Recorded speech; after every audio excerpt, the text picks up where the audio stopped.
સમાચારો પર નજર કરીએ તો ધારીના મીઠાપુર ડુંગરી ગામમાં 46 લોકોનું દિલધડક રેસ્ક્યુ કરવામાં આવ્યું છે। પૂરના પાણીમાં ફસાયેલા 46 લોકોને બચાવી લેવામાં આવ્યા છે। ફાયર વિભાગના જવાનો દ્વારા સફળ બચાવ કામગીરી હાથ ધરવામાં આવી છે। જિલ્લા કલેક્ટર વિકલ્પ ભારદ્વાજની સૂચનાથી ઓપરેશન પાર પાડવામાં આવ્યું છે। કલાકો સુધી ચાલેલી ભારે જહેમત બાદ તમામ લોકો સુરક્ષિત બચાવી લેવામાં આવ્યા છે। जिला कलेक्टर द्वारा नदीओना जलस्तर पर सतत नजर राखवामां आवी रही है। जे कलाकों सुधी रेस्क्यू ऑपरेशन चाल्यु धारीमां त्यारे तमाम व्यक्तिओने त्याथी बचावी लेवामां आव्या छे। मीठापुर डुंगरी गामनी जे अविरत वरसाद वरस्यो तेना कारणे आ स्थिति सर्जाई। 46 लोको जे फसायेला हता तेमनुं दिल धड़क रेस्क्यू पार पाडवामां आव्युं छे अने तमाम 46 लोकोने सुरक्षित बहार काढवामां आव्या छे। रेस्क्यू ऑपरेशन पार पाडवामां आव्युं छे। जे फायर विभागना जवानों हता तेमना द्वारा सफल बचाव कामगीरी करवामां आवी छे।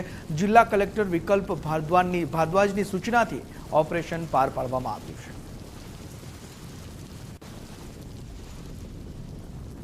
આપણે મીઠાપુર ડુંગરી ગામમાં વધારે પાણી આવતા પ્લોટ વિસ્તારમાં વધારે પાણી હતું અને અમારે અમરેલીથી ફાયર બ્રિગેડની ટીમ આવેલી અને જેણે 68 થી વધારે લોકોને રેસ્ક્યુ કરેલા છે અને ગ્રામજનોનો સપોર્ટ સારો મળ્યો અને ફાયર બ્રિગેડનો ખૂબ ખૂબ આભાર મીઠાપુર અને મીઠાપુર ગ્રામ પંચાયત વતી।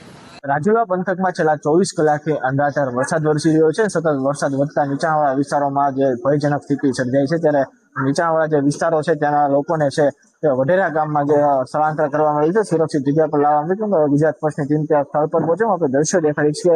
અહીં વઢેરા પ્રાથમિક શાળાની અંદર છે સ્થળાંતર કરેલા લોકોને લાવવામાં આવ્યા છે તેના માટે સુવાની વ્યવસ્થા તેમજ જમવાની વ્યવસ્થા કરવામાં આવી છે અને જ્યાં હજુ પણ વરસાદ યથાવત છે ને ત્યારે અહીં લોકોને સુરક્ષિત લાવવામાં આવે છે ને ત્યારે સ્થાનિક વહીવટી અધિકારીઓ તેમજ સ્થાનિક ધારાસભ્ય છે તે પણ ખડે પગે રહ્યા છે। લોકોને હાલાકી ન પડે તે માટે બધી પ્રકારની વ્યવસ્થાઓ કરવામાં આવી છે। સતત વરસાદ વધતા હજુ પણ મુશ્કેલીઓ વધી શકે છે। જેની સૂચના ગુજરાત ફર્સ્ટ અમરેલી।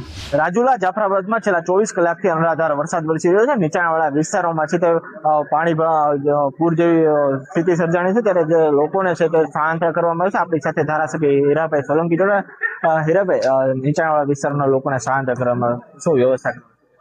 બસ અમારે આ વિસ્તારના મફત પ્લોટ જે કહેવાય છે, મફત પ્લોટમાં ચારે બાજુથી પાણી ઘરમાં ઘૂસી ગયા છે અને બાલ બચ્ચા સહિત જે વડીલો છે એ લોકોને બી સ્થળાંતર કર્યા છે અને અમુક લોકોને એના પરિવારના લોકો જે ગામમાં રહે છે ત્યાં સ્થળાંતર કર્યા છે। આ જમવા ખાવાની વ્યવસ્થા અહીંયા કરી છે, સુવા પાણીની વ્યવસ્થા અહીંયા કરી છે અને સ્થિતિ હજુ પણ થોડીક દયાજનક છે કેમ કે વરસાદ હજુ પણ ચાલુ છે અને થોડીક બીક અમને એ પણ છે કે અમારે આ બાજુ હર વિસ્તાર છે, જો હરના પાણી હજુ ભરાતો જાય છે અને હરના પાણી જો આ બાજુ હજુ ફરશે તો આ જ વિસ્તારમાં પાણી વધારે આવવાના શક્યતા રહી છે ત્યારે હજુ ગંભીર પરિસ્થિતિ થશે એટલે હમણાંથી સાવચેતીના પગલાં લઈ અને આ લોકોને અમે સ્થળાંતર કરી દીધા છે। આ ધારાસભ્ય હીરાભાઈ સોલંકી જે લોકોને સ્થળાંતર કરી સુરક્ષિત જગ્યા પર લાવવામાં વઢેરા ગામ છે ત્યાંના લોકોને જે છે વઢેરા પ્રાથમિક શાળામાં રાખવામાં આવ્યા છે ને લોકોની સેવા માટે ખડે પગે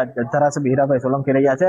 આગામી સમયમાં પણ વરસાદની સ્થિતિ હજી શાંત થયો નથી એટલે આગામી સમયમાં પણ સ્થિતિ વધુ મુશ્કેલ બને તેવી છે। એની સૂચના ગુજરાત ફર્સ્ટ અમરેલી।